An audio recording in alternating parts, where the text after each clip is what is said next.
eu vou, na sessão de hoje, né, nós tivemos o Congresso Cearense de Cardiologia na quinta e na sexta. Na sessão de hoje eu vou apresentar uma aula que me pediram lá e vou apresentar um caso clínico para discussão, um caso clínico aparentemente comum, mas que é muito interessante do ponto de vista de abordagem de doença coronária. Bom, essa conferência ela se referia a um tema que os cardiologistas não gostam de estudar, né? Mas é essencial não só para quem faz cardiologia, mas como quem faz qualquer área da clínica médica, que é prevenção de doença aterosclerótica, né? Trata-se de uma doença endêmica, né? E que é responsável pela maioria das mortes, né, no mundo ocidental e em países industrializados. Então, mais recentemente, alguns desses conceitos têm sido modificados, né, tem novas ideias de abordagem e essas ideias representam uma ruptura de paradigmas do que a gente tem feito nas últimas 2 ou 3 décadas. Nós tradicionalmente valorizávamos o nível de colesterol, né, e a nossa abordagem era baseado enquanto você conseguia baixar o colesterol, baseado no risco do paciente.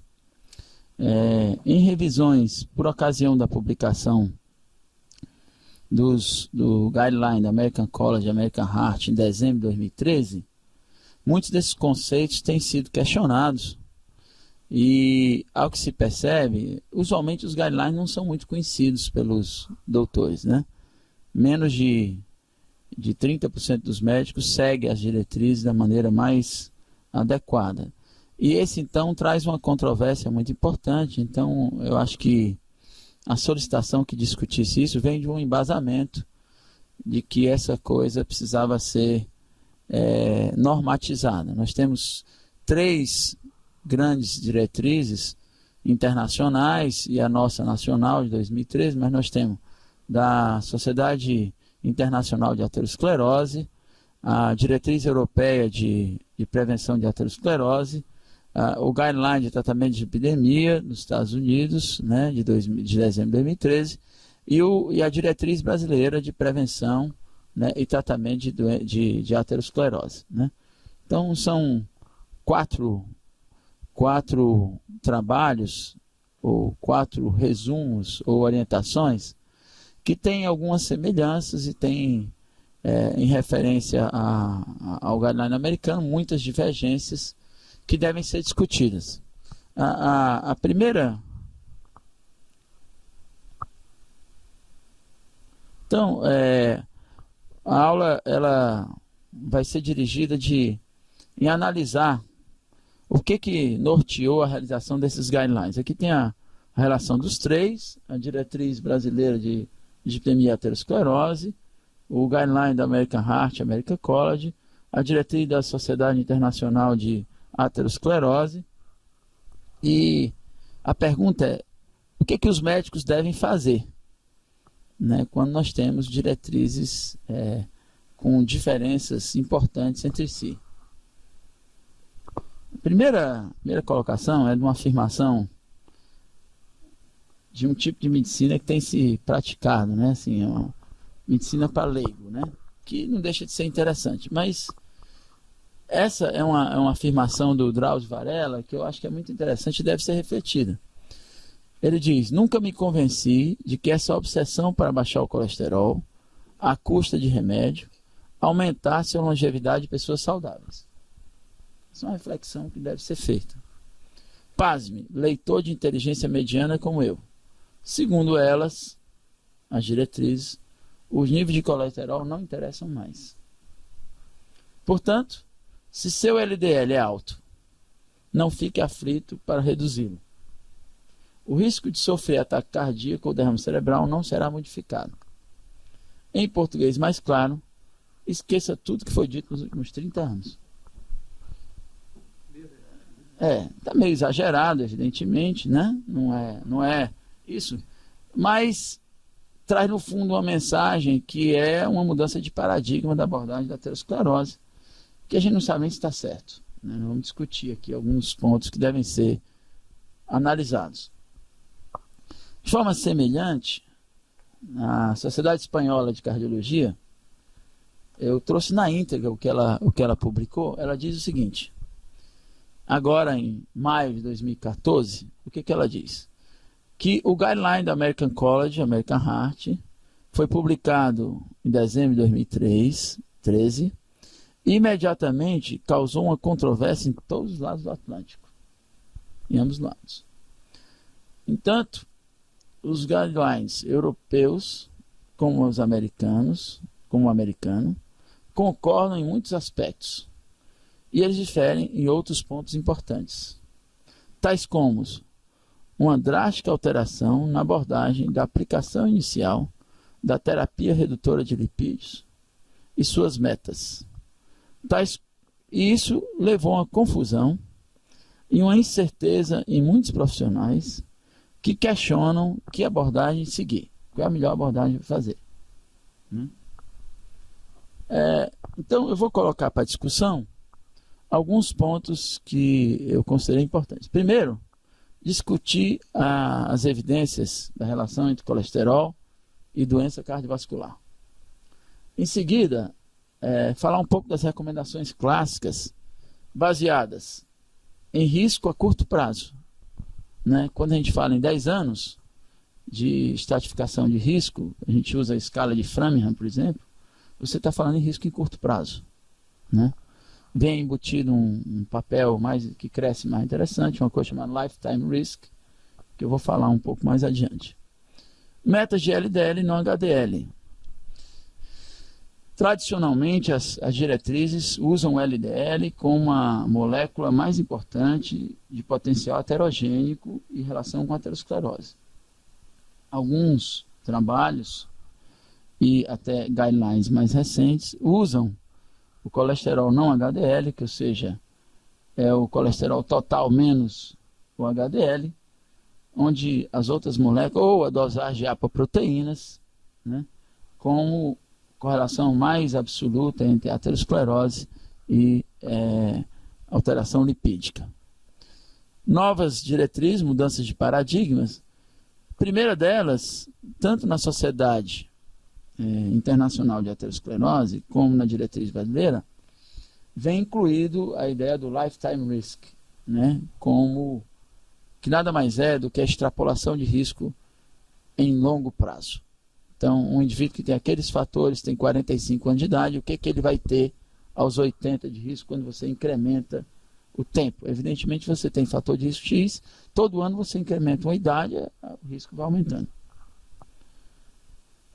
Não se baseia nas metas clássicas de LDL. Aqui eu me refiro ao guideline americano, vocês vão ver por quê. E a estratégia de dose alta de hipolipemiante, no caso das estatinas, para os indivíduos de alto risco. E aí o conceito de fogo ou esqueça, né? Ou negligencie, né? Ou seja, ou você ataca demais ou ataca de menos, ou você ataca ou vê muito efeito colateral, né? E essa diretriz ela traz várias discussões metodológicas sobre isso. Pois bem, relação do colesterol e doença cardiovascular, qual é a sua evidência? Esse estudo é uma meta-análise, né?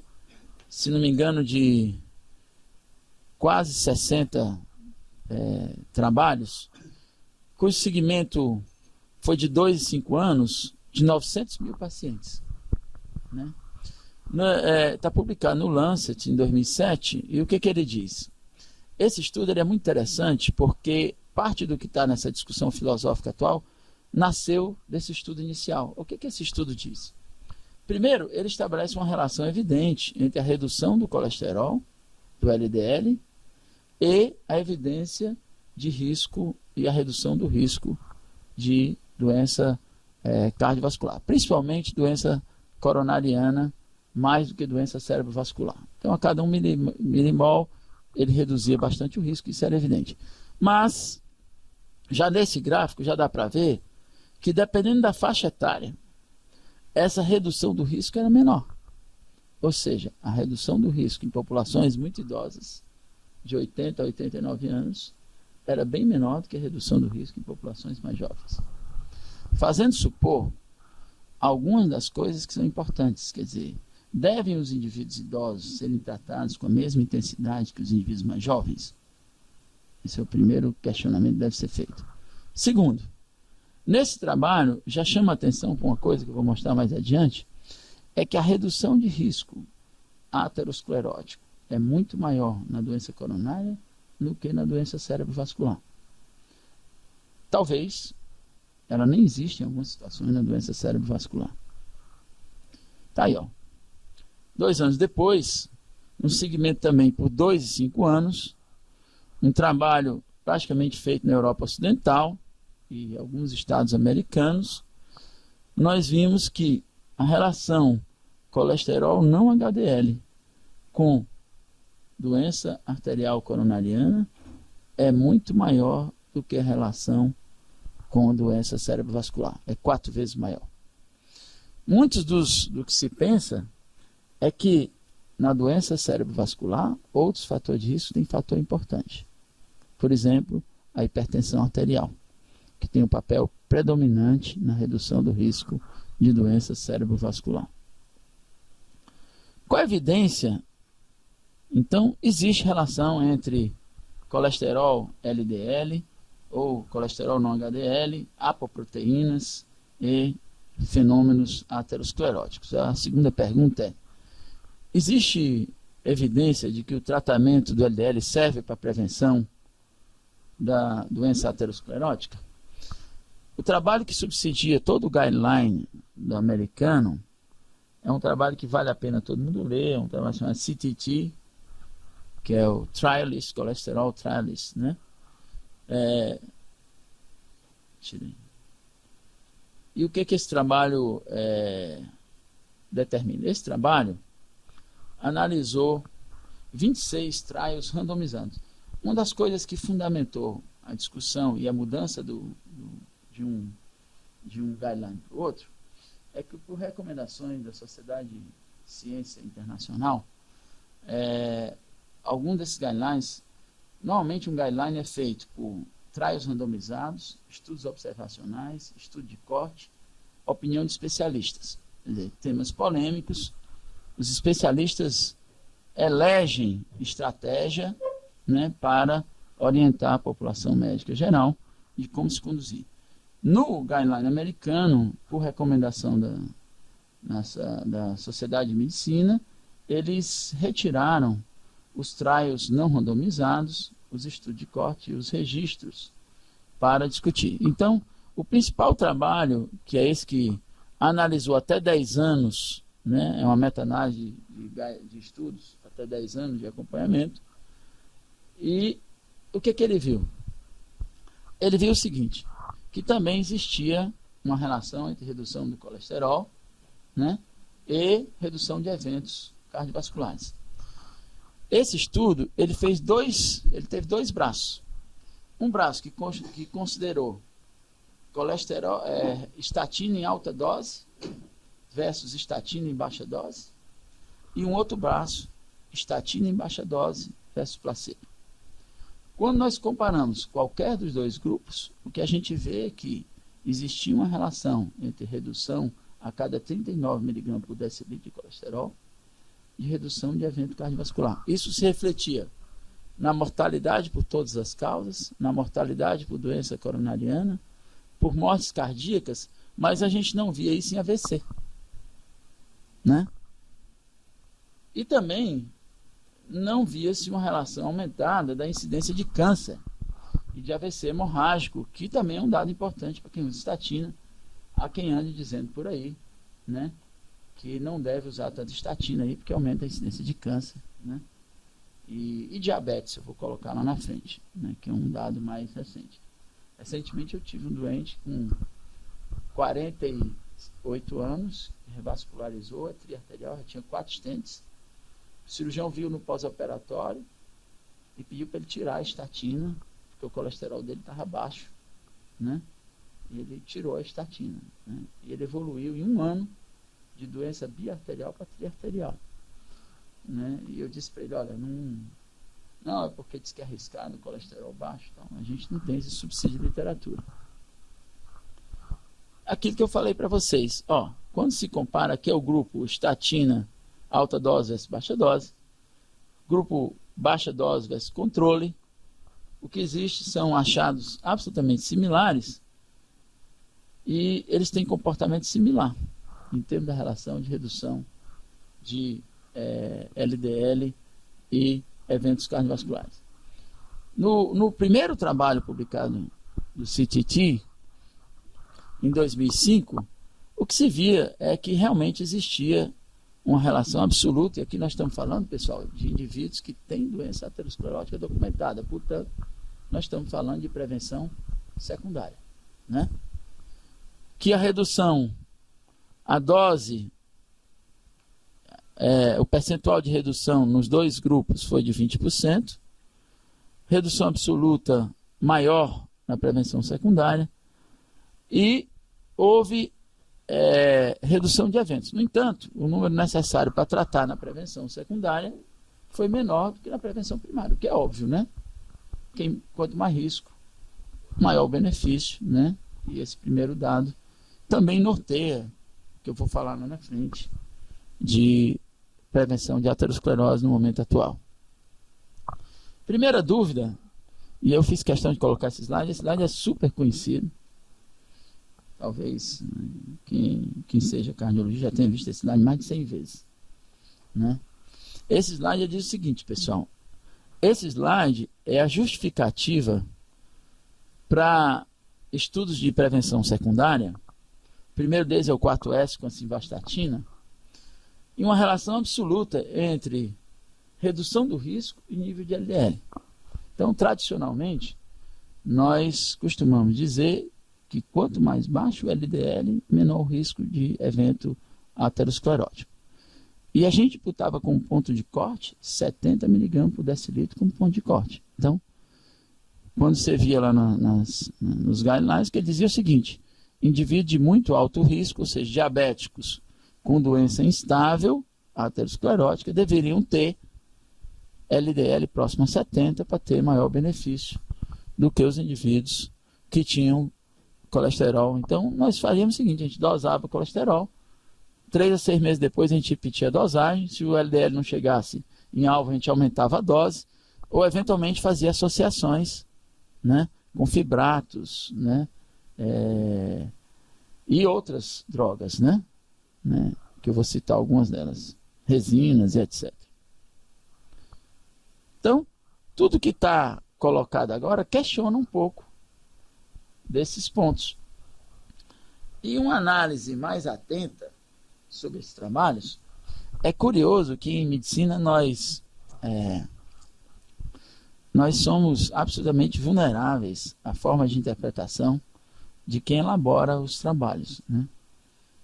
A primeira constatação óbvia e simples, quando você lê o guideline agora, quem lê, ele é bem curto, pessoal, ele é um guideline bem objetivo, ele não faz revisões sobre prevenção, ele é bem direto ao ponto, é que quando você analisa todos os trabalhos randomizados, nenhum deles usou a metodologia que a gente usa para tratar colesterol.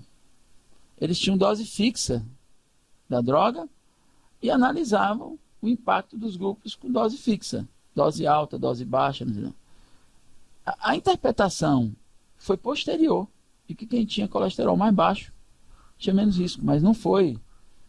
Esses indivíduos, quando submetidos ao tratamento do trabalho, ele não foi assim, ele dosava o colesterol, o LDL estava 120, então aumenta a dose, vai para 100, aumenta a dose, vai para 70, não foi assim.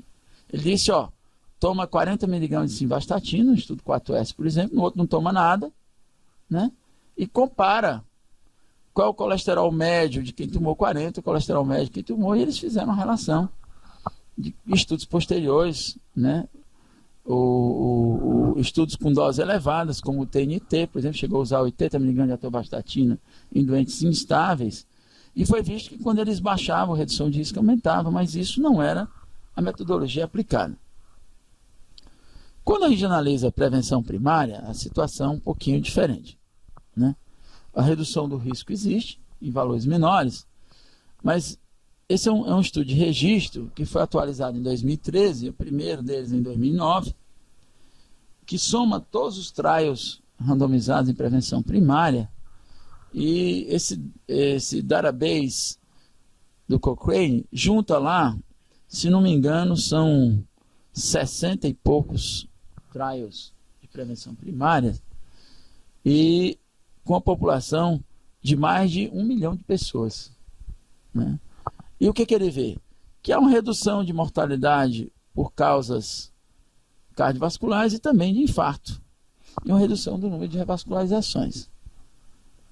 Parece ser razoável supor que baixar o colesterol tem impacto na prevenção primária. E aqui é interessante, é que um percentual desses indivíduos, evidentemente, não estava no alto risco, né? Porque, diferente dos guidelines de prevenção secundária, o risco desses indivíduos em geral é muito alto. Bom, especificamente para analisar risco mais baixo, esse trabalho no Lancet comparou o benefício, né, de redução em 10 anos em indivíduos que estavam estratificados com médio e baixo risco. O que eles viram? Eles viram que para redução de risco de 10 a 20%, quando os indivíduos estavam estratificados entre 10 e 20% de Framingham, ele precisava de um NNT de 67. Quando o risco era mais baixo ainda, ele precisava de 167. Ou seja, quanto mais baixo o risco, menor o benefício do tratamento, ou mais indivíduos você vai ter que tratar para ter eventos livres, né? Tá? E que a incidência de miopatia, de rabdomiólise, era muito baixa, de 0,5 e 0,1 para cada 1.000 pacientes tratados, que era outro medo que se tinha, era que quando você usava estatina, existia uma prevalência relativamente alta de efeitos colaterais, principalmente um efeito temível como rabdomiólise, que pode levar ao óbito, né? No passado, nós tivemos drogas que a gente tirou do mercado por causa da associação de rabdomiólise e morte, né? O que diziam as recomendações clássicas? Primeiro, as recomendações estavam baseadas em conceitos epidemiológicos, em resultado de estudos clínicos, quer seja fossem randomizados ou não, e na fisiopatologia da aterosclerose. A avaliação de risco era a curto prazo, basicamente a gente usava o score de Framingham, tradicionalmente, né? Que não incluía marcadores outros, né? Score de cálcio, proteína C reativa, e não incluía história familiar de morte por aterosclerose precoce, né? Avaliação de risco a curto prazo, baseada em estudos pós-publicação e opinião de especialistas, e mantinham as metas lipídicas clássicas. LDL abaixo de 130, abaixo de 100, abaixo de 70, dependendo do grupo de risco. O guideline europeu mantém essas metas. O guideline europeu, publicado em 2013, diz o seguinte: muito alto risco deve manter o LDL menor do que 70, alto risco manter o colesterol menor do que 70, riscos moderados menor do que 115, e permite que você faça segmento por ApoB. ApoB é uma lipoproteína que tem a ligação com as principais moléculas heterogênicas, né? Um transportador que facilita o transporte das principais moléculas heterogênicas. Então, daria uma ideia do pool total de moléculas ateroscleróticas no plasma do paciente. As novas recomendações, posso começar aqui pela diretriz brasileira de aterosclerose, que me parece assim, mais sensata do que a anterior, e ela é meio uma união de vários pontos do que a gente tem na europeia e na americana, e com conceitos atuais da nossa diretriz. Então, o que ela diz? Ela muda uma ideia que já foi colocada no guideline americano, de que o tratamento do indivíduo deve ser baseado na estratificação de risco. Quer dizer, não pense só em meta de LDL. Pense no risco do doente em primeiro. né? Então, o risco de doença cardiovascular e não apenas o risco de doença das coronárias. O estudo de Framingham, ele não levava em conta doença vascular periférica, né, na sua estratificação, por exemplo. E hoje, a maioria dos scores de risco, quer seja o Global Risk Score, a guideline, que o nosso diretriz faz, ou scores adaptados como europeu, ou mesmo americano, eles levam em conta outras evidências de doença aterosclerótica, não só das coronárias, como a doença cerebrovascular e a doença vascular periférica. Risco de curto e longo prazo, está aqui o conceito de lifetime risk, ou seja, vou mostrar como é que ele fez. Os de agravantes de reclassificação, né? Aqui eu me refiro à dosagem de proteína C reativa, score de cálcio, índice tornozelo braquial, né? Como fatores que incrementam nas metas de aterosclerose. Baixou o limiar de risco. Isso é um questionamento enorme, é que se antes alguns dos indivíduos que eram considerados médio risco estão sendo entendidos como risco elevado. Isso traz o primeiro problema em termos de saúde populacional, que é mais gente vai ser tratado com estatina do que quando seguindo as recomendações anteriores. Isso tem um impacto em custo, né, que é importante. Mas mantém as metas de LDL ou de colesterol não HDL. Né?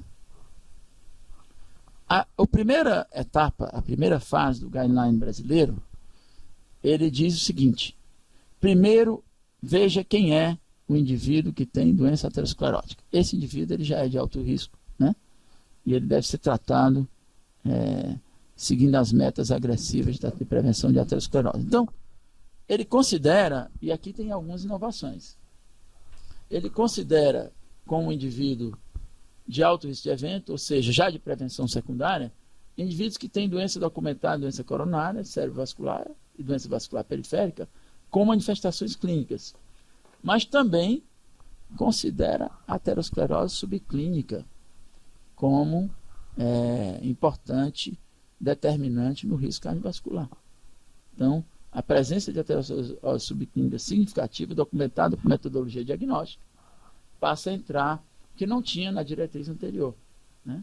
Uma vez, procedimentos de revascularização arterial, qualquer que seja ele, né?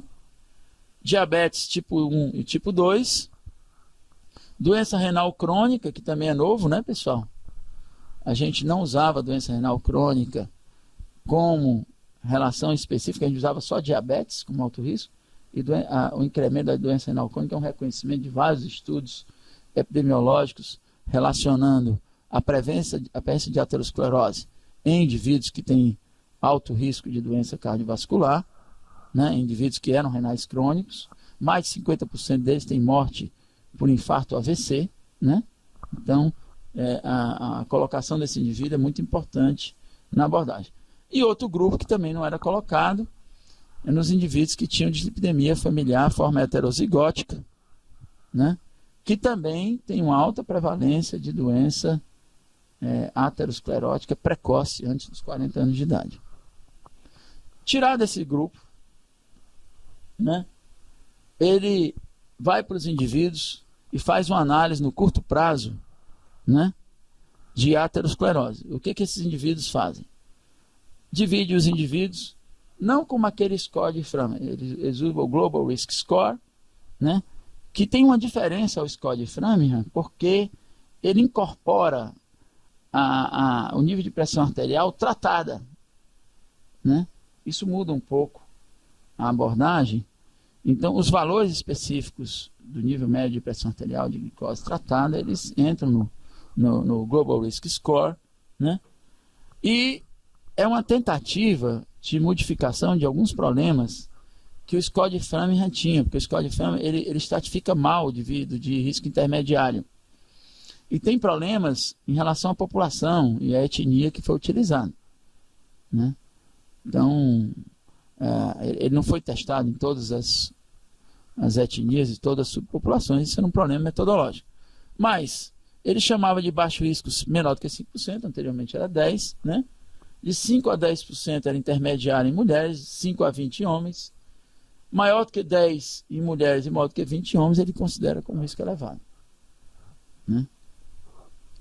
E aí, ele divide,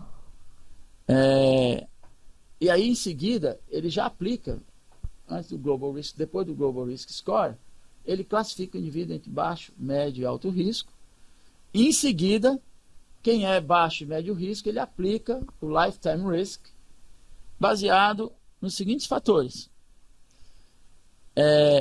Indivíduos com fator de risco ótimo, ele divide um grupo, não ótimo, elevado e fator de risco principais, que aqui você veja que inclui diabetes e tabagismo, que são fatores de risco predominantes na presença de aterosclerose. Então, olha o que eles fazem.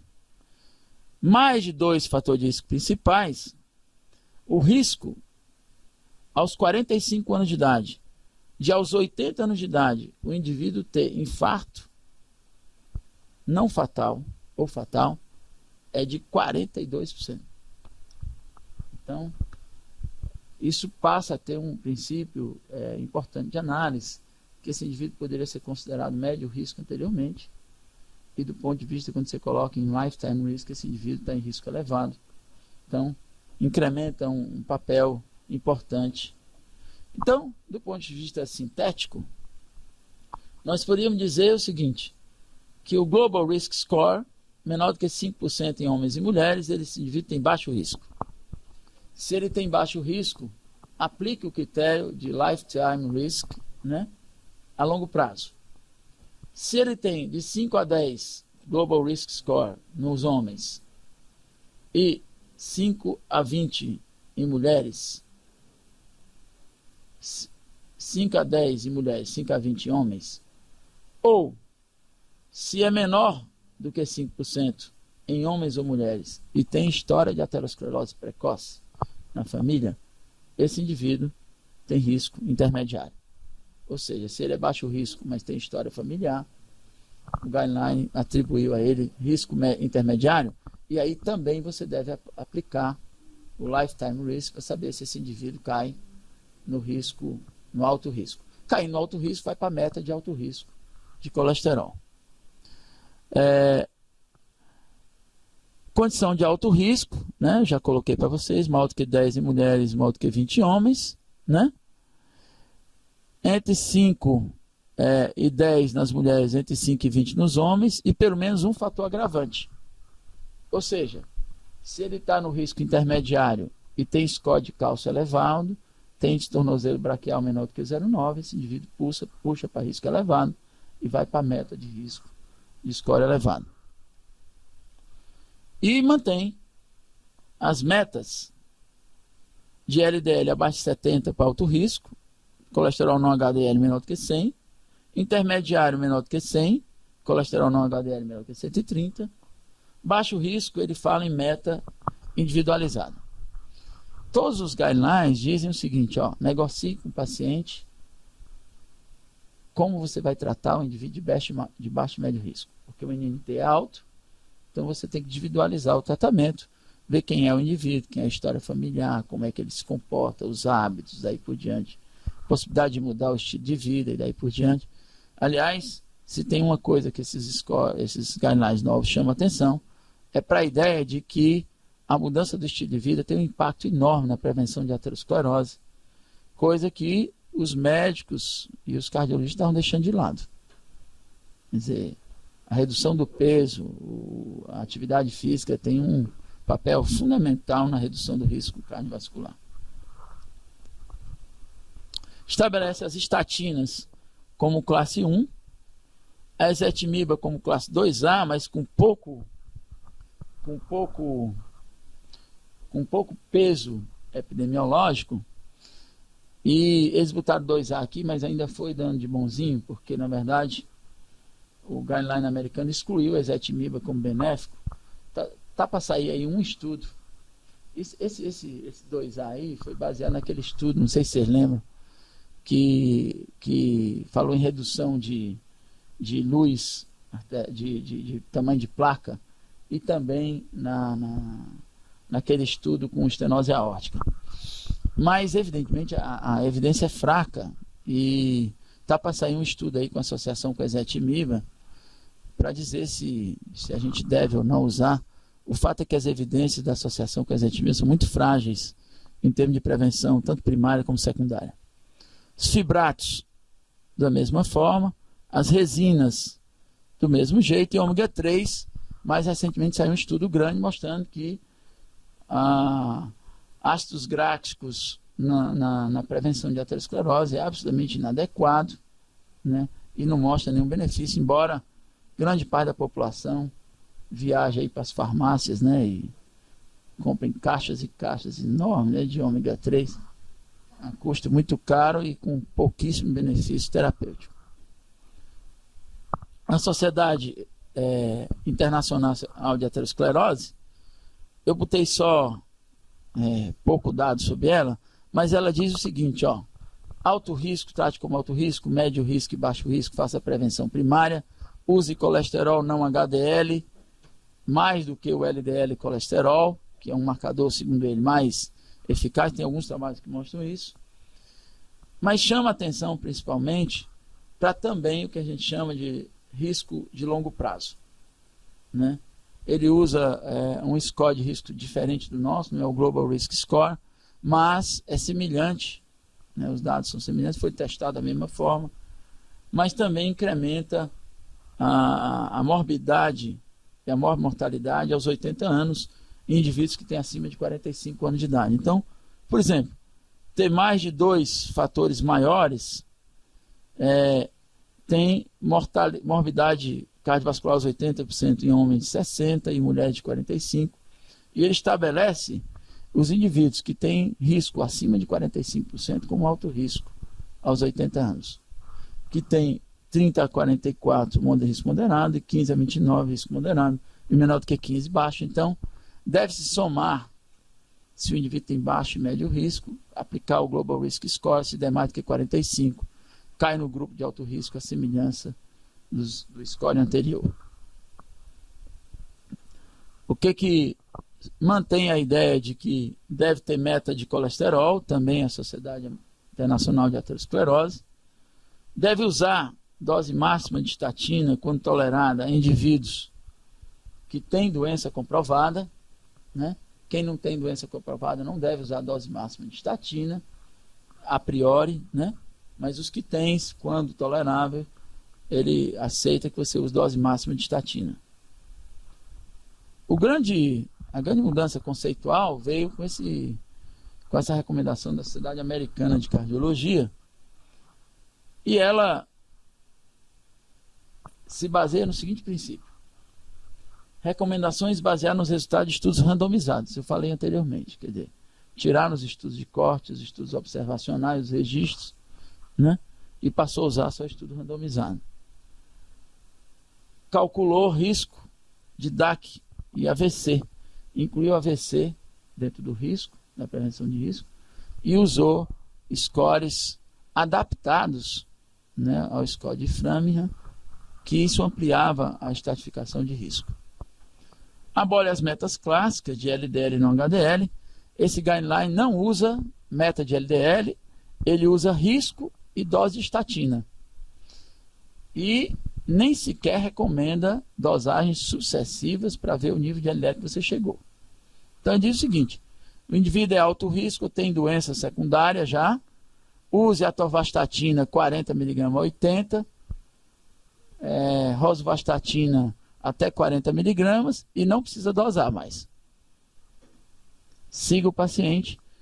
E aí também diz que não dose CPK, TGO, TGP, como todo mundo costuma fazer, porque a incidência de eventos é muito baixa e você deve reservar isso aos indivíduos que têm sintoma. Mas isso muda um comportamento filosófico, né? Eu confesso que até eu tenho dificuldade, acho que vamos ter que fazer o meio termo, mas não é fácil para uma cultura de anos, né? Faz 30 anos que a gente diz o contrário, né? Mas está colocado lá e os trabalhos provam que isso é verdadeiro. Propõe Não redução do LDL em valores, mas em percentuais. Está aqui, ó.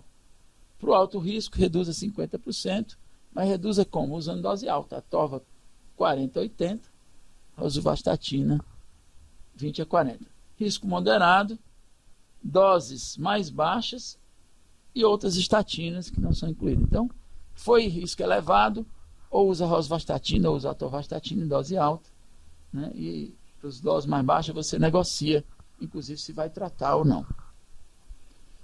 4 pontos são considerados evidências fundamentais de risco. Primeiro, quem tem menos de 75 anos de idade e tem doença comprovada de aterosclerose. Esse indivíduo é considerado para dose alta de estatina. Elevações primárias de LDL acima de 190 mg por decilitro e acima de 21 anos de idade. Esse é um indivíduo que tem dislipidemia familiar, em geral, forma heterozigótica, os homozigóticos morrem muito precocemente, né? Indivíduos que têm entre 40 e 75 anos, que têm um LDL entre 70 e 189 sejam diabéticos.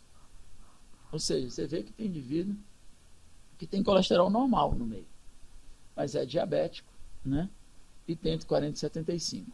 Indivíduos sem doença aterosclerótica ou diabetes, que tem entre 40 e 75, que tem entre 70 e 189 de colesterol e tem um score de risco maior do que 7,5%.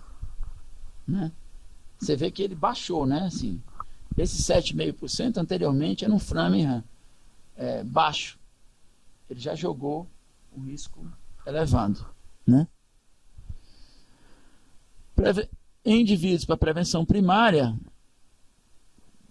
indivíduos de 40 a 75 anos de idade sem diabetes, com colesterol entre 70 e 89 de LDL, estime o risco. O score que eles usaram foi esse aqui, né? Pooled Cohort Equations, que é um Framingham adaptado, né? E naqueles que não estão recebendo estatina, estime o risco a cada 4 a 6 anos. Ou seja, repita essa avaliação de risco a cada 5 anos, em média. De forma sintética, o que ele diz é o seguinte: se o indivíduo tem maior de 21, não tem ICC ou não tem doença renal crônica, faça screening dos fatores de risco cardiovasculares e meça o LDL. Se esse indivíduo tem aterosclerose, dê estatina em dose alta. 20 a 40 de rosuvastatina, 40 a 80 de atorva. E os outros grupos que eu mostrei anteriormente. Tá? A mesma coisa, é só uma síntese do slide anterior. Lembre que ele colocou aqui, ó, ausência de CC e doença renal terminal.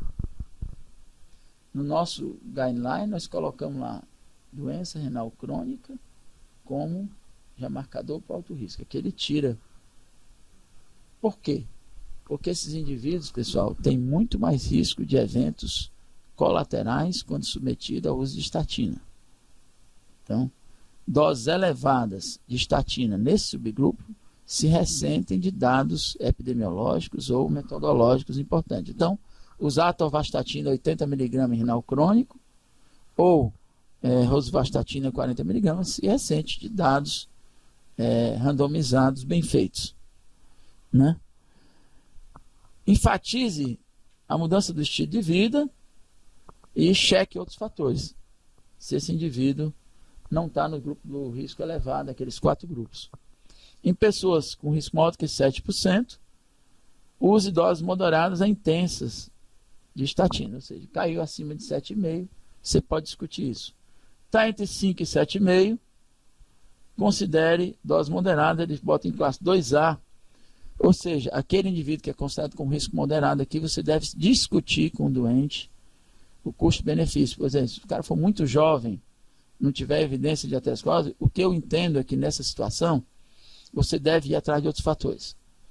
Eu acho que, por exemplo, aí índice tornozelo braquial, score de cálcio e a espessura intimal nas carótidas entram como fatores predominantes na estratificação desse subgrupo, que é risco intermediário, no mesmo consenso. São esses outros fatores que ele manda considerar aí quando os indivíduos não caem no alto risco. História familiar de morte prematura, aterosclerótica, o lifetime risk, né? A proteína C reativa, score de cálcio acima de 300, índice tornozelo braquial menor do que 0,9, né?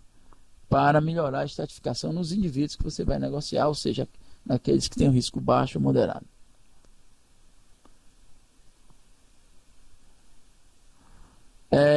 Isso é aquilo que eu falei no início. Um problema do que a gente, quando a gente começou a relacionar estatina com colesterol, todos imaginávamos, e acho que está na cabeça de principalmente muito médico jovem, que quando você manda um indivíduo mudar o estilo de vida e trata o colesterol de forma adequada, e trata a hipertensão e trata o diabetes, teoricamente esses indivíduos diminuem muito o risco de doença aterosclerótica. Teoricamente.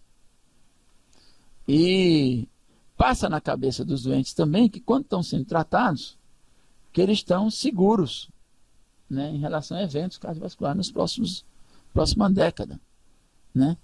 E uma parte desses conceitos foi de água abaixo, né?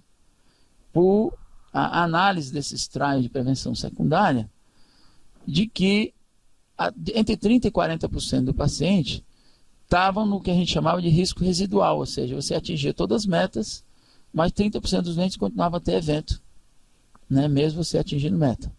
Então, a ideia de treating to go é de que as evidências não mostram que chegar no LDL mais baixo, você zera o risco ou que você está tratando da forma mais adequada esse indivíduo, né? Um outro ponto importante é o impacto financeiro. 45 milhões de americanos que não tomavam estatina antes vão receber recomendação para usar estatina seguindo o novo guidelines. 1 de cada 3 americanos adultos, né, vão tomar estatina quando aplicados quando aplicado o guideline de dislipidemia. Isso me lembra um pouco da frase do Dr. Pedro, que dizia que no futuro a gente ia dissolver a estatina na água como flúor, né? Que as pessoas iam beber estatina. É um exagero, né? Evidentemente, mas a endemia de aterosclerose é tão preocupante que permite esses exageros. Olha lá, dose as enzimas hepáticas somente se tiver sintoma, né? E indivíduos que têm um risco elevado, insuficiência renal crônica, ICC, hipotireoidismo, doenças metabólicas sistêmicas, esses indivíduos têm risco elevado de efeito colateral das estatinas, tá? Na SBC, recomenda, não fala de CPK, mas fala que a enzima hepática você deve dosar 6 a 12 semanas após o início do tratamento.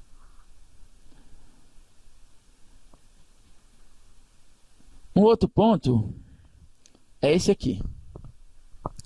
Diabetes e tratamento com estatina. Essa curva fala da redução de risco de 35% de eventos em indivíduos com doses moderadas de tratamento. O NNT para prevenir um evento varia, evidentemente, dependendo do risco. Concorda? Coloquei anteriormente. A chance de desenvolvimento de diabetes de um caso a cada 100 indivíduos tratados também depende da dose da estatina. Quando vocês usam estatina em doses moderadas, a chance de desenvolver diabetes é menor do que quando vocês usam doses mais elevadas. No entanto, 1 para cada 33, no entanto, esse aumento da incidência de diabetes não justifica o não uso da estatina em indivíduos com dose elevada. Quer dizer, o benefício das doses elevadas são maiores do que o benefício, do que o malefício do desenvolvimento de diabetes no tratamento da estatina, né? Principalmente quando você coloca o risco em torno de 7,5, tá? Quando o risco é maior. Então, o que diz o guideline americano? Ele se baseia em 4 focos importantes. Primeiro, ache o indivíduo de risco alto, que são aqueles 4 indivíduos. Trate não o LDL ou não a meta de HDL, e sim o risco do doente. Estabeleça quem são os indivíduos que devem tomar dose elevada baseada no risco. Use um novo score que não o de Framingham para estratificação de risco.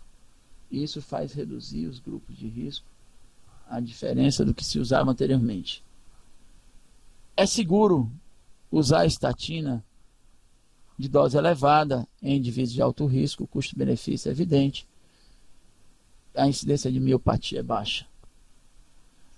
Use testes não invasivos nos indivíduos e o Global Risk Score nos indivíduos de risco moderado e risco baixo. No entanto,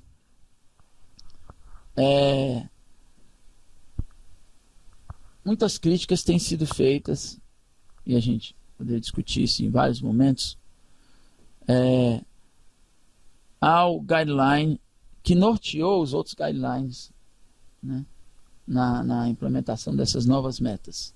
Primeiro, é reduzir o risco, o que passou a chamar alto risco aquilo que era intermediário. O medo de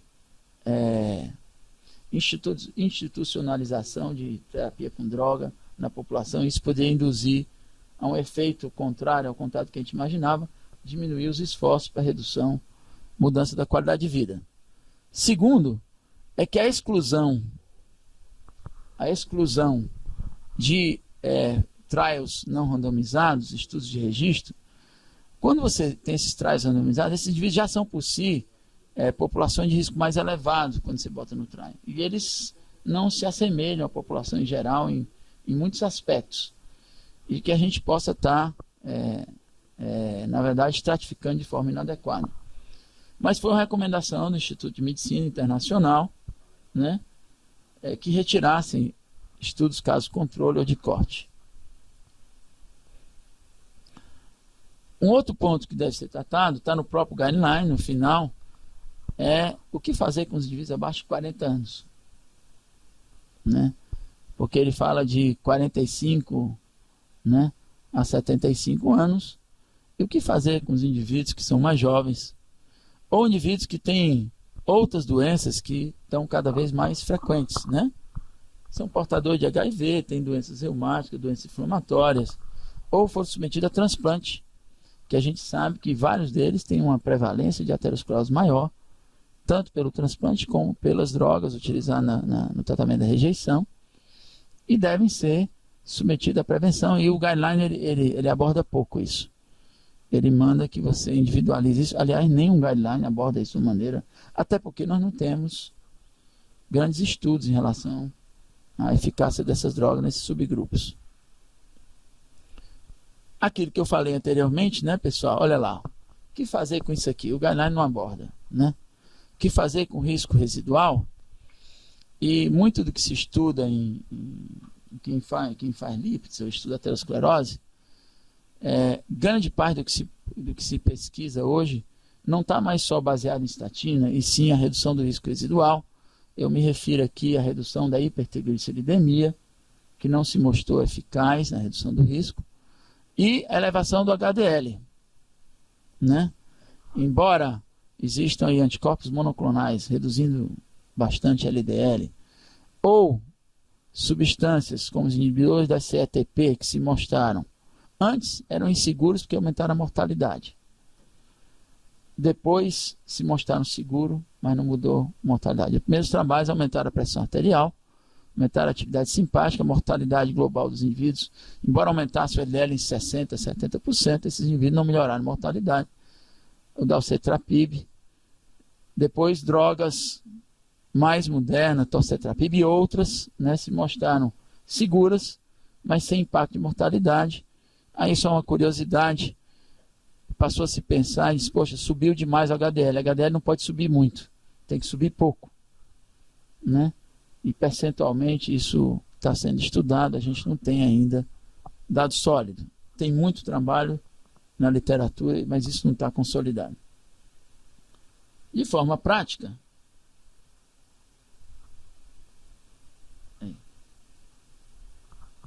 o que dizem as diretrizes como um todo? Primeiro, valorizam o colesterol como fator de risco. O colesterol realmente é.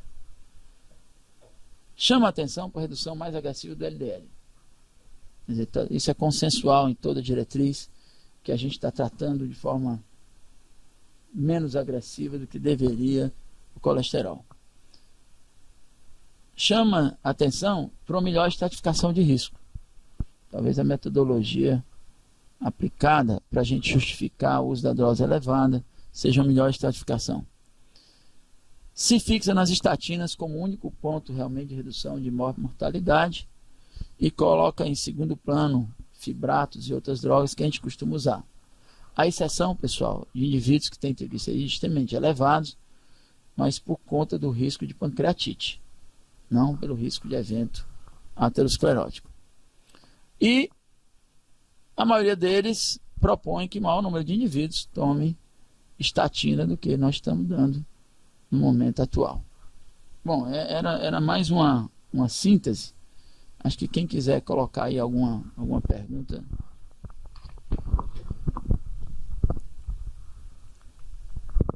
Muito boa aula, Cabeto. Bem abrangente, né? Abrangendo os conceitos mais novos, diretrizes mais novas. Excelente aula, parabéns. No final do ano passado, a respeito dessa diretriz americana, uma cliente minha, que é professora de agronomia, me mandou um e-mail perguntando se eu tinha lido o editorial do New York Times que falava da diretriz americana, isso 3 dias depois de ter saído a diretriz americana. Se eu tinha lido o editorial do New York Times que falava da diretriz americana, que dizia que muita gente estava tomando remédio para colesterol que não precisava. Eu não tinha lido nem a diretriz, quanto mais o editorial do New York Times. Pra vocês verem como você hoje tem que estar mais atualizado do que mais atualizado. Fazia poucos dias, eu nunca tinha ouvido falar, nem um cardiologista que eu conheço tinha me falado da diretriz. Claro que eu fui estudar naquela noite mesmo para responder a essa paciente. Esse dado que o Dr. Carlos Alberto falou, né, que com essa nova diretriz você passaria a dar estatina demais e aumentar 45 milhões de pessoas a mais a tomar estatina, e 1/3 da população. Eu queria saber muito de onde foi que ele tirou esses dados, de onde foi que a diretriz tirou esses dados, porque eu costumo fazer o Framingham Risk Score em todos os meus pacientes, tanto daqui do ambulatório de hipertensão quanto do consultório. Faço em todos, 100%, claro. Não faço em quem é alto risco, porque já vai tratar agressivamente.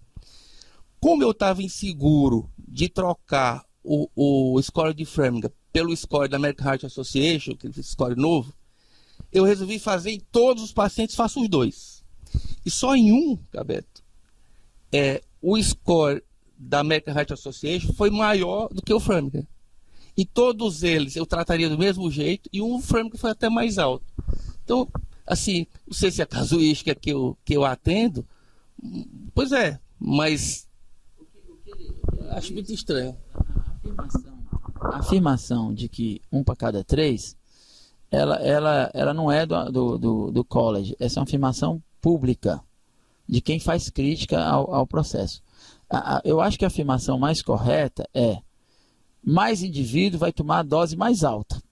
Isso aí, com certeza. Então, assim, isso aí não tem dúvida. Vai aumentar um pouquinho, eu não sei se é 1/3. Por quê? Porque ele baixou a estratificação. Isso leva a problema. Quer dizer, se você se ele bota 7,5% como ponto de corte, cara, todo mundo que estava no risco moderado vai para alto risco. Isso aí é um problema. O problema não é que o número o de score, o problema é que ele considera 7,5 risco alto. O problema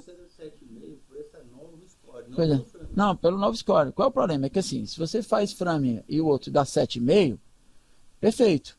O problema é que 7,5 no Framingham você não dá estatina. Não, o que eu estou fazendo joga. Não, eu estou fazendo por 2. Não estou comparando 7,5 com 7,5, não. Eu estou pegando assim, o Framingham, baixo risco, moderado risco e alto risco. Era 10, 20, acima de 20, né? Uhum. E da diretriz aí, acima de 20, tá. Você dando Percentualmente, tem estudo mostrando aí, vão ter vários. É que você sobe 30%. Mas não, se você fizer em larga população, vai subir 30%. Eu não acho que a gente só vai responder isso depois. Agora, algumas convicções, o que cabe aqui maior discussão, pessoal, é assim.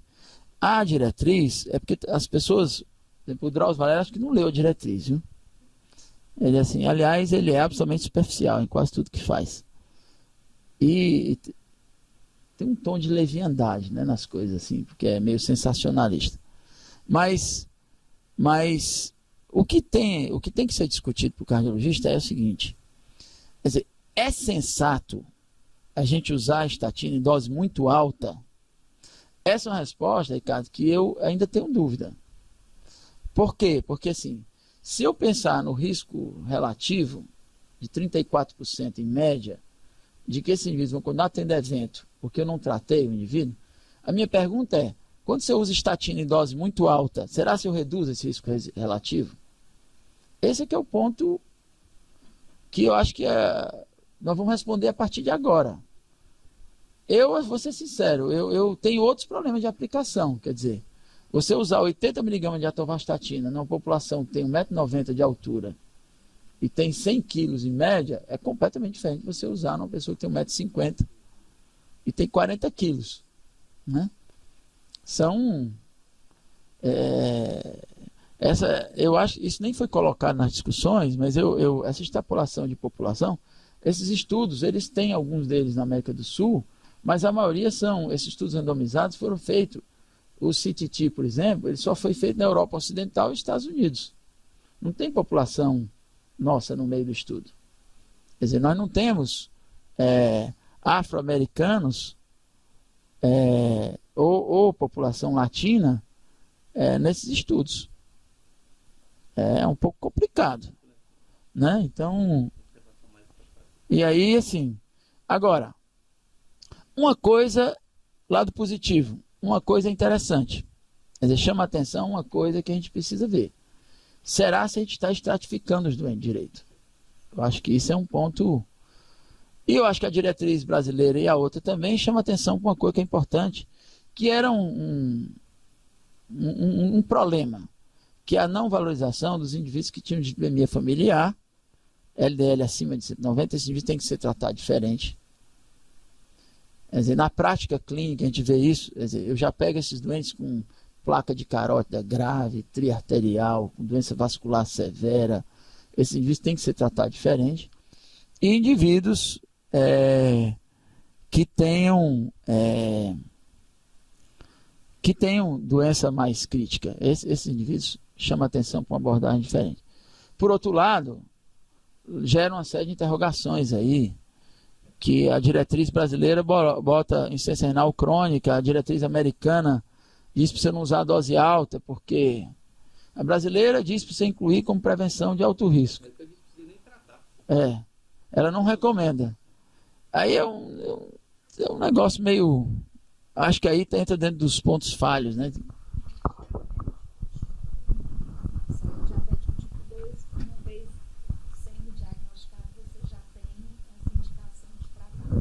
Diabetes tipo 1, uma coisa mais pontual, você começaria a partir de quanto tempo? Acho que ela não fala não, né? Não, Os estudos de aterosclerose são diabetes tipo 2, né? Em relação a esses estudos aí que o Dr. Carlos Alberto está falando, eu estava me lembrando, quase todos, o Brasil não participou de nenhum. Mas as coisas estão mudando, as coisas estão melhorando para o Brasil e, consequentemente, para nós. Por exemplo, atualmente nós estamos fazendo parte, o nosso serviço aqui, né, de dois grandes estudos multicêntricos internacionais, chamado um é Cantos e o outro Odyssey. O Cantos é coordenado pelo Paul Ridker, que é o sujeito que mais fala de proteína C reativa, e pelo Peter Lieb, que é o chefe da cardiologia da Harvard. Então, nós estamos nesse estudo, é um estudo com um anticorpo monoclonal, chamado canakinumab, para tratar pacientes que já tiveram infarto, né? Então, o paciente tem um tratamento padrão e mais o canakinumab, e outro tem tratamento padrão e mais placebo. E outro estudo que a gente está fazendo parte, que a gente já está com a segunda maior casuística do Brasil, é o estudo Odyssey, que é uma droga que é um anti-PCSK5. Esse PCSK5 é uma enzima que aumenta o nível de colesterol, aumenta o nível de LDL. Então, esse é usado.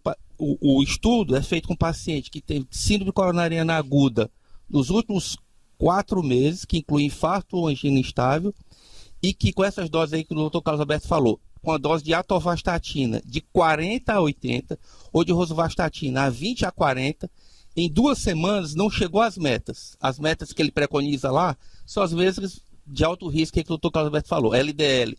Se o LDL não estiver abaixo de 70, se a polipoproteína não estiver abaixo de 80, e se o colesterol não HDL não estiver abaixo de 100, que são os níveis ideais, aí só nesses pacientes que a gente vai usar, que a gente está usando essa droga nova.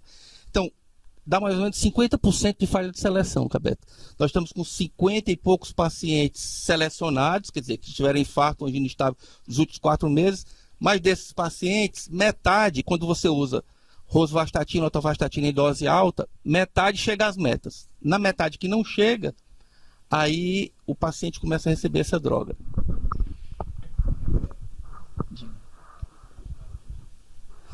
Rapaz, as outras estatinas, o problema é que é potência de droga. O problema é que é o seguinte, ele estabelece que tem que reduzir 50% do nível médio de estatina quando você começa o tratamento. As outras estatinas, você não chega nesse nível. Por exemplo, simvastatina, quando você chega em 80 miligramas, você aumenta muito o efeito colateral. Então você tem que usar 40. Só que 40 não chega em 30% de redução, 25 a 30. Você não chega lá na meta. Para alto risco, eu só falo rosuvastatina. E a atorvastatina. As outras só vão entrar de risco moderado para baixo. Por quê? Porque as outras você aceita redução percentual de 30%. Então, é uma coisa controversa, mas tem uma coisa muito positiva nisso. Primeiro, esses guidelines, eles já vêm da percepção disso. Tem uma publicação do Paul Riddick da semana passada, sobre a droga, ele exatamente discutindo isso. Se você... tem 3 pontos que a gente precisa resolver. Primeiro, nós estávamos acostumados a achar que quando a gente chegava no LDL 70, a gente estava bem. Parece ser mentira. Risco relativo, risco residual, está mostrado que isso não é verdade. Segundo, isso induziu uma redução da abordagem da qualidade de vida, né, Ricardo? Incrivelmente, quer dizer, existe um trabalho populacional enorme em todas as nações para você mudar estilo de vida, tabagismo, etc. Mas isso, por outro lado, traz na cabeça do doutor de que você está nas metas, você está bem resolvido. Não é verdade. Né? Terceiro ponto é que chama a atenção de que a gente talvez vai ter que mudar a metodologia, que é isso. Quer dizer assim, se a gente não chega em meta e a gente acredita que esse ponto de corte existe, você vai ter que provar que você tem que ter um trabalho atingindo meta, que é isso aqui. Você fez um trabalho escalonado. Jogou, caiu, não caiu na meta, caiu em 50%. Eu uso, aí sim você pode dizer que a correlação LDL, redução de risco, é verdadeira. Porque o que se critica é que o trabalho anterior, eles faziam o seguinte, tinham valores fixos de estatina e mostrava benefício. Quando você ia analisar subgrupo, é que você via que o LDL que estava 70 ia melhor do que o do mais alto. Mas não era a metodologia usada. Será que é o mesmo tipo de doente? Quer dizer, você não usou isso como método. Então, eu acho que cabe muita discussão ainda em cima disso. Eu não estou usando. O que eu faço? Que era a pergunta que todo mundo faz quando você mostra o negócio. Eu estou usando a diretriz brasileira. Então, o que eu faço? Eu continuo seguindo por meta, tá? Eu aceito a associação com fibrato em algumas circunstâncias e sou menos incisivo que era anteriormente, tanto com ezetimibe como fibrato. Eu tenho tolerado níveis de triglicerídeos um pouco mais altos. Por quê? Porque os trabalhos com redução de triglicerídeos, AMI, HEIGHT e outros, não se mostraram benéficos, em contrário, né? Assim, tem mais efeito colateral. Então, assim, é óbvio que isso você individualiza, mas eu tenho sido menos agressivo.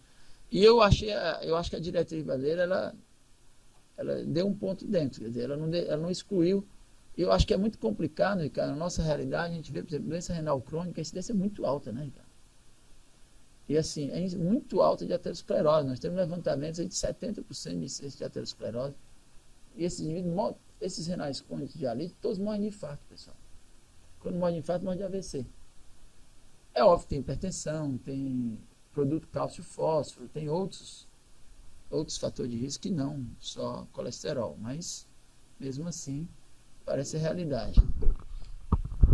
Em relação à prevenção de risco cardiovascular, uma outra bomba que caiu aí na comunidade científica internacional faz mais ou menos uns 2 meses, em relação ao uso da aspirina. Era consenso, todo mundo fazia isso, e a gente aplicava o score de risco de enfermagem aqui no ambulatório também para isso, que se o indivíduo tinha risco moderado ou risco alto, era obrigatório você usar aspirina. O FDA lançou uma nota 2 meses atrás, contraindicando o uso da aspirina em qualquer caso que você quisesse fazer uma prevenção primária. Hoje a aspirina, segundo o FDA lá americano, só deve ser usada na prevenção secundária. Teve infarto, teve AVC, tem angina, tem doença coronariana, tem doença aterosclerótica, usa. Não tem nada disso para prevenir, não tem evidência de usar e o risco de sangramento é maior do que se pensava. Não, nem diabetes. Não, tirou o diabetes também. O que ele recomenda é que, o que se recomenda é que o diabético, você não deixe estratificar o risco diabético também. Que você, algumas ideias de que você pegue o diabético e separe o diabético de baixo risco e o de alto risco. Por exemplo, diabético com evidência de aterosclerose subclínica, sim. Diabetes sem evidência de aterosclerose subclínica, não. Olha,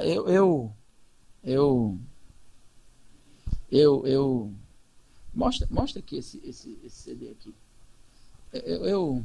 Essa doença, quanto mais eu vejo, e eu me considero uma pessoa que vê muito, e até porque tem um volume de atendimento alto, mais ou menos eu sei sobre esse negócio, viu? Assim, eu tenho, quanto mais eu leio, quanto mais eu vejo, mais dúvida eu tenho. Estou ficando menos convicto das coisas que eu tinha anteriormente. Mas isso não para os estudantes, assim, é bom que vocês vejam, assim, quando eu coloco essas polêmicas, é na ideia de que vocês são treinados de maneira dogmática.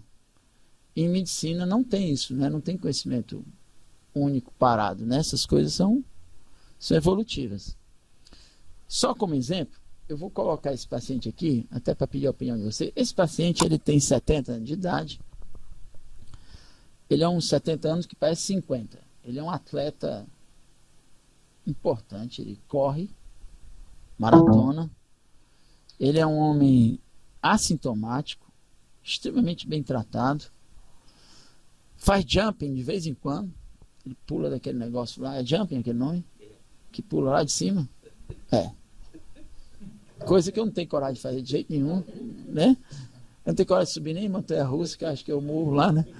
Mas ele pula daquele negócio, ele vem quando vai no consultório e diz que fez jump. Eu digo, rapaz, você é louco, cara. E ele tem um CAT de 10 anos atrás, tinha uma lesão de DA de 50%. E ele vai sempre no consultório, assintomático. No ano passado eu fiz uma cintilografia com esforço, estava normal. Esse ano ele foi lá, ele fez um teste ergométrico normal. Não tem sintoma nenhum, eu fiz um extra normal. E eu digo, não é possível que esse cara em 10 anos não aumentou essa lesão da DA. Eu vou pedir uma tomografia de coronária. Aí pedi uma tomo de coronária. A tomo de coronária me veio lesão de ósseo de DA moderada, lesão de terço de DA severa e lesão de ósseo de CD grave. Aí eu digo, epa, vou fazer um CAT. Pedi um CAT com FFR. E o CAT é esse aí, vou mostrar a vocês. Coronariografia pela técnica de Judkins. Indivíduo em oblíqua anterior direita.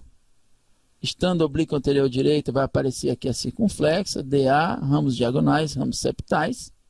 Tá? Tá lá a circunflexa, sem lesão. A descendente anterior, né? Eu vou mostrar as outras projeções.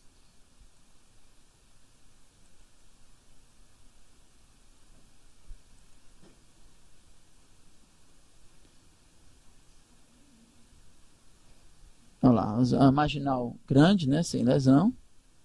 Tá? CX também normal. Parece uma imagem proximal da DA, aqui um pouco estranho, né? Vamos lá para frente. Vamos ver.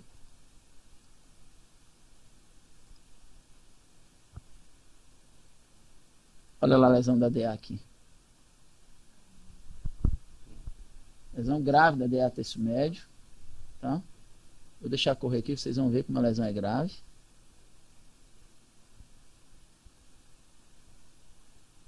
Olha lá. Ponta de lápis na saída da diagonal. Passamos o ultrassom, a lesão é severíssima. Tá? Isso nem precisava de ultrassom nem FFR.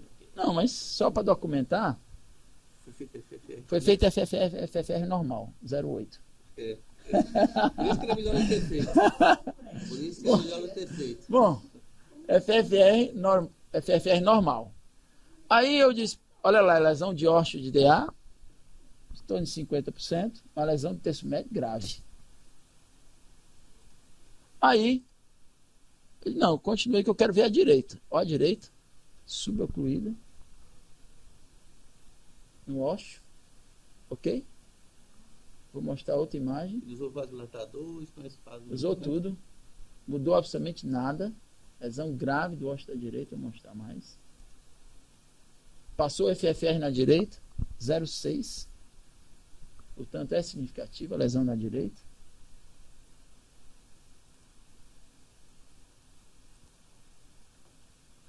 Passou o FFR na DA, deu 0,8. E aí, pessoal, o hemodinamicista que viu disse, não, ventrículo normal. Vou mostrar para vocês, ventrículo normal. Olha lá a lesão da DA. Grave. Aí, pessoal, o hemodinamicista liga para mim e diz, olha, dá para pôr estente na DA, estente no ósseo da direita. E eu disse, não, vai pro meu consultório conversar. Chega lá, eu olho e diz que é cirúrgico. Ele disse, pô, mas eu não sinto nada. Isso, eu disse que era cirúrgico. Fui lá, minha opinião foi isso, que o senhor tem que dar uma malha para DA, talvez sequencial para aquela diagonal. Acho que só uma malha para DA resolveria, e uma ponte de safena para a coronária direita. E ele está me questionando, porque ele disse que não sente nada. E o hemodinamicista disse que tinha que tratar só a direita, que tinha o FFR positivo, e o outro acho que deve pôr 2 estentes. Ele não tem nenhuma prova funcional positiva, né? Tudo negativo. Opinião de vocês, 70 anos, atleta, corredor de maratona. Eu mandava ele parar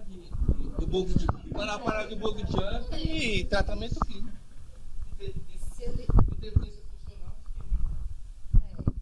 Se ele, eu acho que aí prova que o tratamento clínico otimizado é capaz de realmente deixar o paciente bem, né?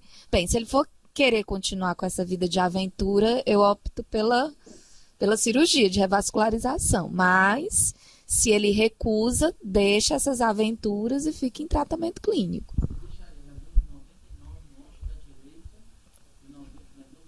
O negócio é que a FFR da CD é importante, né?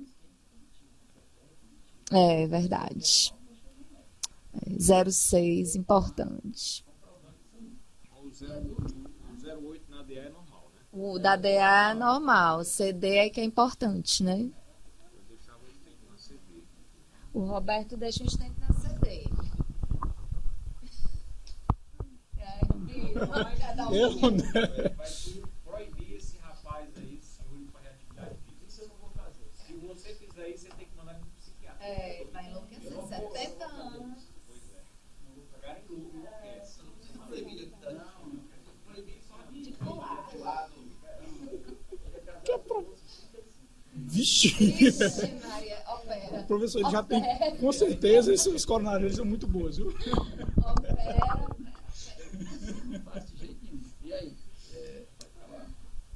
O que faz, pessoal? Do Roberto Leite, o que você acha? A DA é a prova central da DA. Já tem de 90, 95. 90 e pouco por cento com FFR Normal. 0,8. E na prova isquêmica Normal. da DA Não, ele tem cintilografia normal, teste de esforço normal.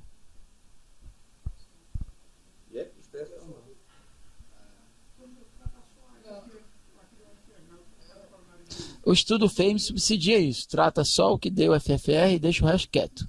Esse é um estudo funcional bem razoável, né? Um estudo, é uma decisão razoável. Tecnicamente, o stent na CD é mais difícil que o stent na DA, segundo o hemodinamicista. A lesão é de ósteo, a lesão é subocluída, tecnicamente é muito mais complicado do que tratar a DA. Isso é uma informação técnica importante. E aí, doutor Alberto?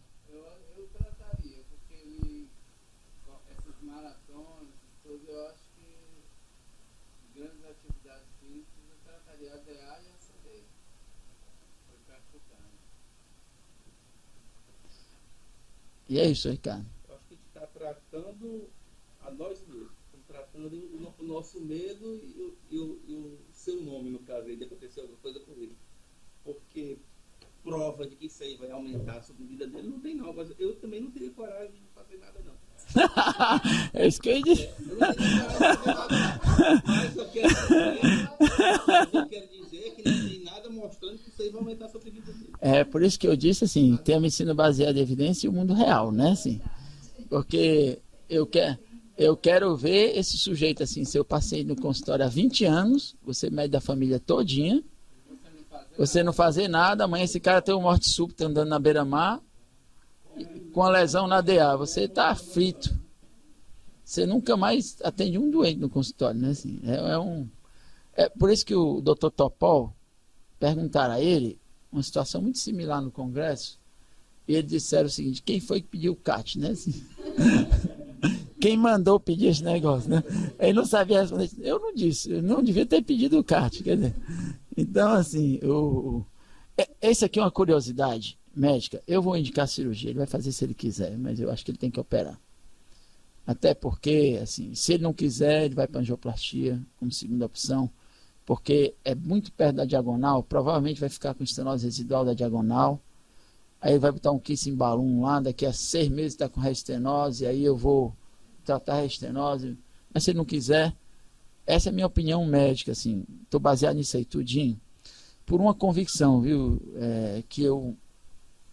nós estamos diante de uma série de conceitos que nós temos imensa dificuldade de analisar, ou seja, esse tipo de evento que a gente não via antes, a tomografia de coronária, ela está trazendo um palco diferente para esse grupo de doentes, que é evidente, o doutor Ricardo colocou certo, que a gente não sabe se a gente está tratando com benefício real.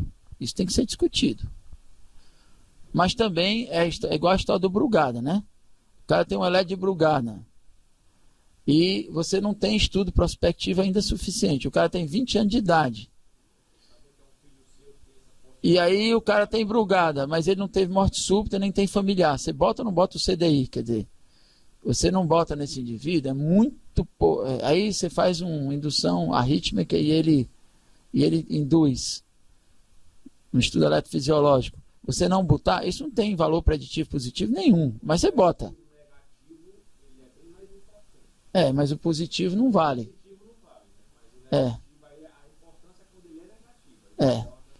O problema é que são condições médicas muito complicadas, né? Porque na fisiopatologia do infarto, metade dos infartos é progressão de placa. A outra metade é ruptura. O placa pequena, então, mas ele cai dentro dos 50%, que pode progredir, né? Então, isso aí, pessoal, é para vocês atentarem numa coisa, que é para vocês atentarem numa coisa, é o seguinte: estratificação de risco inclui ver o doente. Quem é o doente? Quer dizer, os métodos erram, pessoal. Assim, eu estou cansado de ver teste ergométrico normal, cintilografia normal em doente gravíssimo. Eu estou com um doente operado lá, eu vou mostrar na semana que vem, 49 anos, assintomático, não tem história nenhuma na família, não é diabético, o LDL é de 120. Eu palpei o pulso na perna, o pulso diminuído. Poxa. Pulso diminuído, em tornozelo braquial de 0,8. Eu digo, epa, tem doença periférica. Fiz um teste ergométrico, normal. Fiz uma cintilografia, normal. Teste ergométrico, normal, mas Na recuperação, inflou o ST. Na recuperação, foi 1,5 milímetro. ST retificado. Mas na recuperação. Na recuperação, 50% não tem nada, né? Quando você vai para o CAT. Mas com cintilografia normal. Cara jovem, com doença vascular periférica. O que pesou mais para mim? Ter doença vascular periférica. Mandei para o CAT. Sabe o que tinha no CAT? Chute aí. Andou na esteira 12 minutos. 99 no tronco. Vou mostrar para vocês. 99% no tronco. 49 anos. Foi tratado com? Cirúrgico. Você não confia nos dentes para corpo, não? Nos outros eu confio. Quando é meu, eu não confio, não.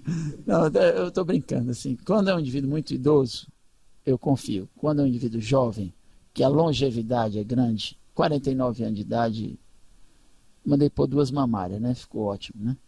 Então, assim, se você... Essa é uma doença, assim.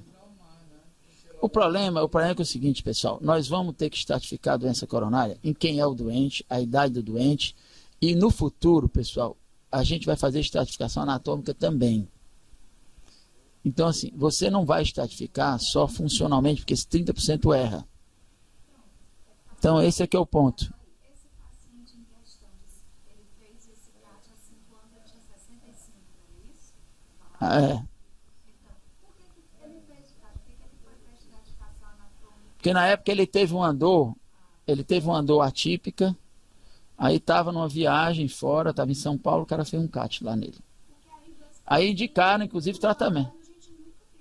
No passado, ele teve uma dor torácica, na verdade estava com um quadro de estresse grande, aí estava em São Paulo, bateu lá no Sírio-Libanês, meteram um CAT nele, indicaram tratar. Aí ele veio para o meu consultório, aqui. Quando ele veio para o meu consultório, eu contraindiquei.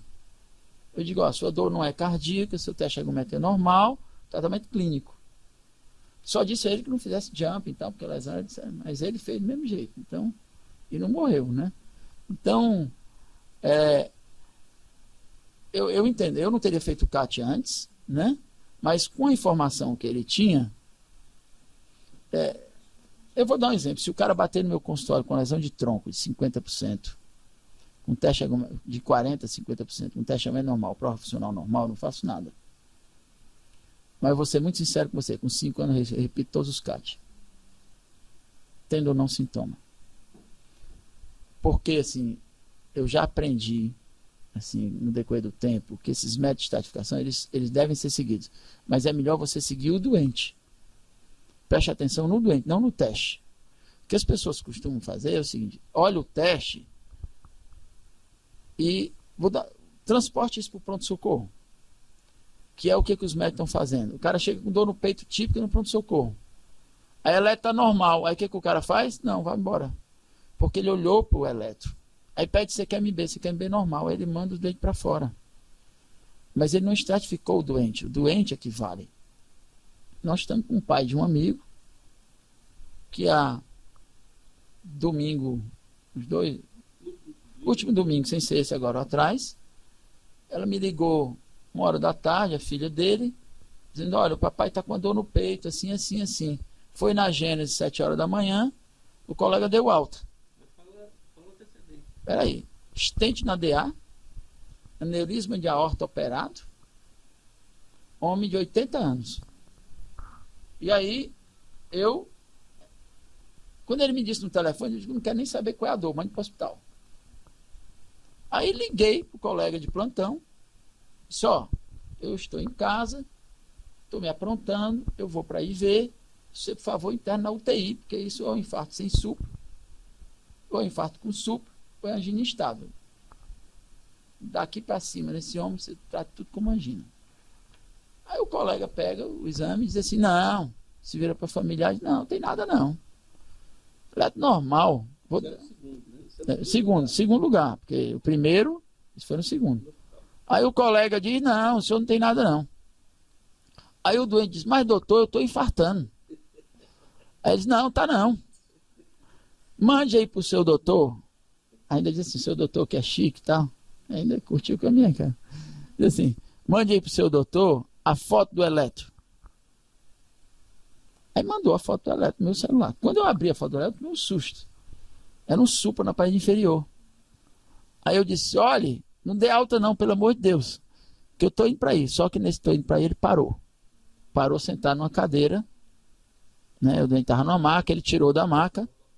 Não, não foi não, porque estava dentro do hospital já. Segundo hospital. Cheguei lá, ele estava com 15 minutos parado, nós reanimamos 1 hora. Quando ele saiu, passei o marca-passo, botei na sala, tinha uma direita proximal. Ele evoluiu com infarto de VD, choque cardiogênico, choque misto. Estubei hoje de manhã, está lúcido. 80 anos, não tem uma sequela, não tem nada. Então, assim, na verdade, por sorte, né? A maioria morre, né? Então, o que é isso, pessoal? Estratificou o exame, não estratificou o doente. O que vale é o doente. Um doente que é 80 anos de idade, tem stent na DA, tem hipertensão arterial, é diabético, tem dor torácica, e você não submete esse indivíduo a internação para estratificação, pessoal, é porque você está tratando o exame. A mesma coisa vale para o doente estável. Então, o que eu aprendi? Estratifica o doente, não estratifica o exame. Então, quando você for discutir doença arterial, óbvio que a sua decisão tem que ser baseada em consenso, senão você vai sair botando stent em todo mundo, você vai virar um criminoso, né? Mas, olhe para quem é o doente. Eu achei que esse exercício, eu acho que muito de estratificação futura, Ricardo, quando a gente tiver método com baixa invasividade, com baixo percentual de radiação, nós vamos rever esses conceitos, viu? Eu tenho alguma experiência com isso já hoje, eu posso até mostrar para vocês, eu tenho 30 casos selecionados da mesma forma. Desses, 5 ou 6 são lesão de tronco. E assim, desses de lesão de tronco, metade não tinha nada. O problema é que você fala assim, que 30% dos testes funcionais falham, você precisa saber falha em quê? Ele pode falhar no diagnóstico da lesão, mas a função principal da prova funcional é mostrar sobrevida. Porque você pode ter lesão severa e ter uma sobrevida longa. Então, assim, a importância do teste funcional não é saber se tem ou se não tem lesão. Não. É saber se o sujeito não morre de lesão, né? Não, é assim, quando você analisa o doente, você quer saber duas coisas. Você quer saber o risco, que é isso que você está falando, mas você também está interessado no diagnóstico. Por quê? Porque você passa esse cara para prevenção secundária. Também é um método que você usa. Você usa para duas coisas. É óbvio que quando o cara é teste negativo, teoricamente, ele pode até ter doença. Você estratificou de outra forma. O risco dele. Mas ele está dentro do subgrupo com risco menor. É óbvio que isso não é perfeito também. Que falha. Por quê? Porque cintilografia, por exemplo, quando é lesão arterial, ele balanceia, né? Então, tem dificuldades do método, né? Mas é difícil falhar se você faz 2 ou 3 dando invasivo, é difícil falhar em relação ao prognóstico. Eu vou até citar o nome porque é um cara muito... É um amigo pessoal. Olha o que é interessante. Esse cara era assintomático. E eu fui fazer uma avaliação pré-operatória de cirurgia de próstata. Ele é um homem... Esse cara foi secretário de Ciência e Tecnologia há muito tempo. Um cara conhecido e tal. E ele foi no meu consultório fazer uma avaliação. E eu fui lá e disse, o senhor está assintomático e tal. Mas ele era hipertenso, epidêmico, uma prostatectomia radical aberta, cirurgia de médio porte, assintomático, em tese não precisaria nem fazer prova isquêmica.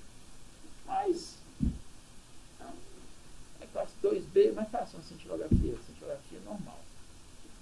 Normal. E ele viajou para fora do país, a mulher dele é embaixatriz,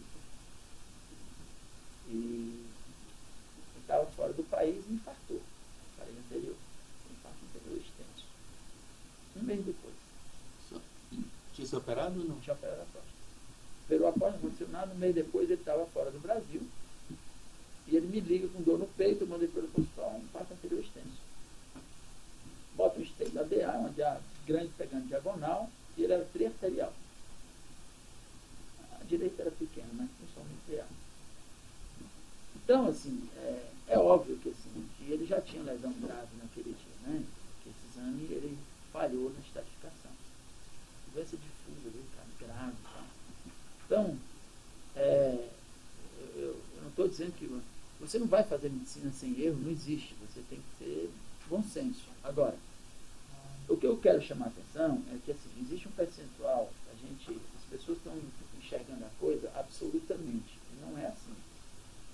Eu acho que a gente tem que tratar mais risco, por isso o consenso está certo, do que o método, né?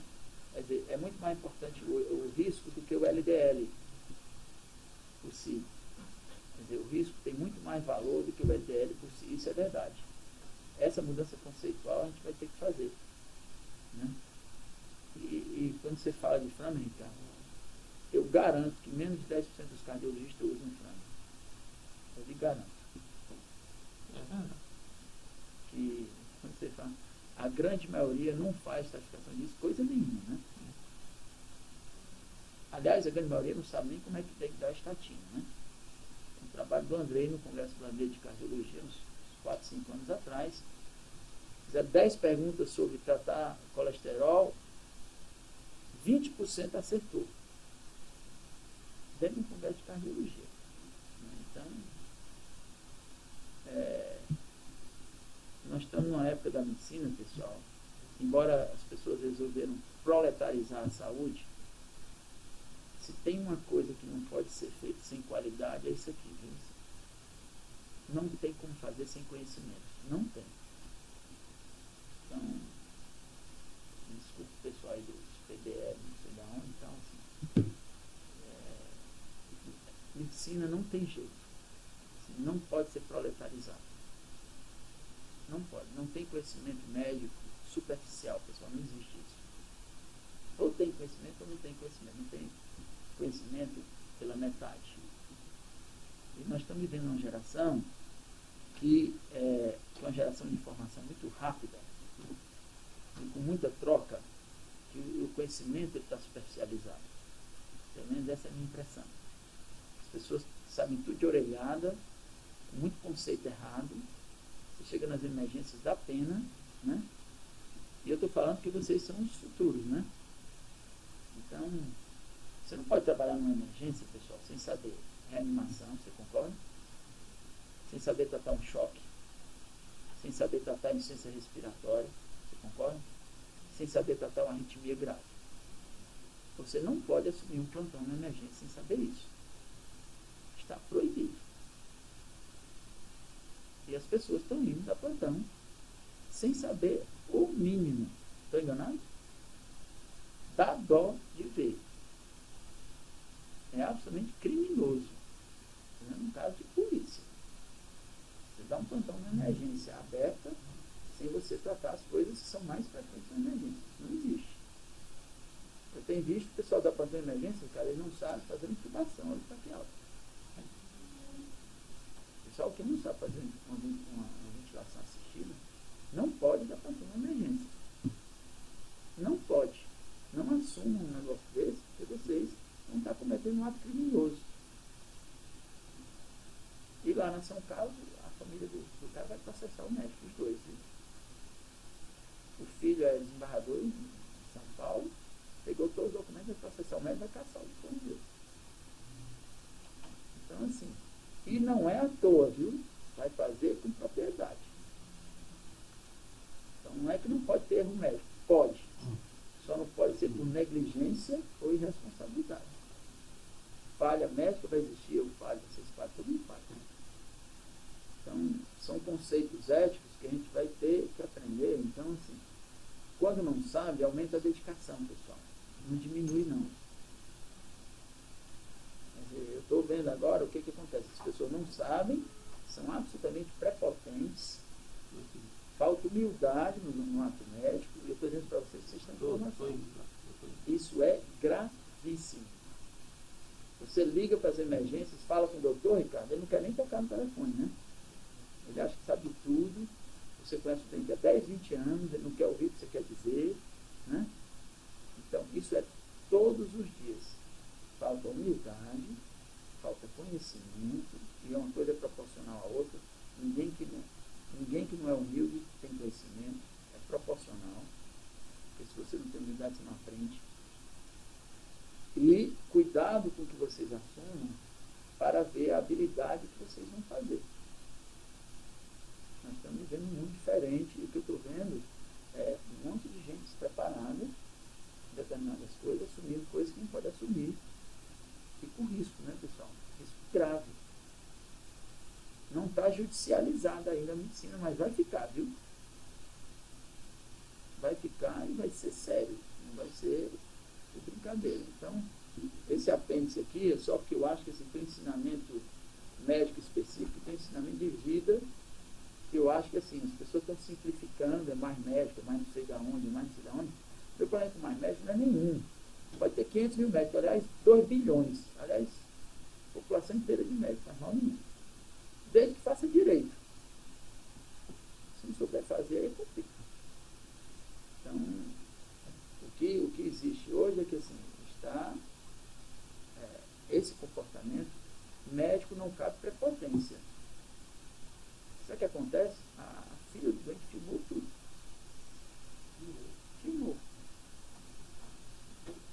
Filmou, o cara ficou 15 minutos parado, não fez uma adrenalina. O que você acha? Só reanimação. 15 minutos de parada. Não checou o ritmo uma vez. Só que a filha filmou tudo, chefe. Está tudo filmado. A filha filmou, quando eu falei no telefone com ela passar para o doutor, e o doutor balançando a cabeça, dizendo que não ia falar comigo.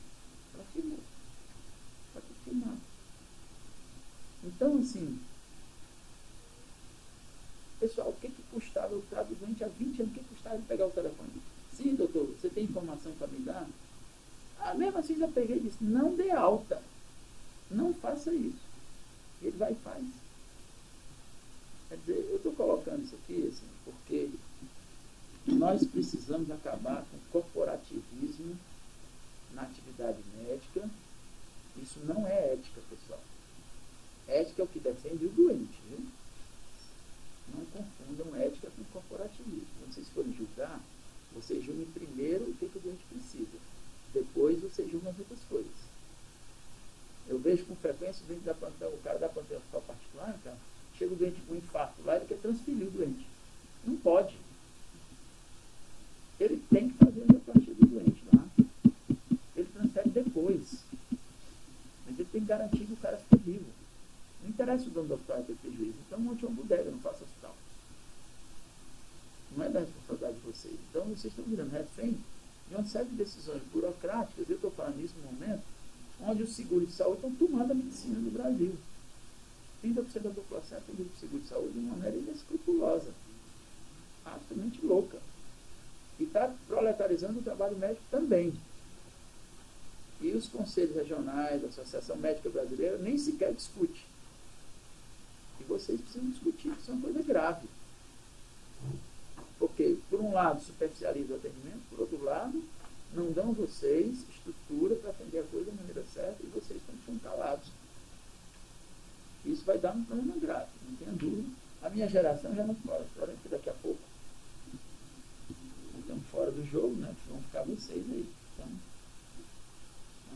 o meu já está do meio para lá, né? Então, menos problemático. Então, só um pouquinho de política. Notícia boa para encerrar a sessão. O doutor Roberto Cleiton foi eleito cardiologista do ano e recebeu o prêmio da Sociedade Cearense de Cardiologia para essa sala de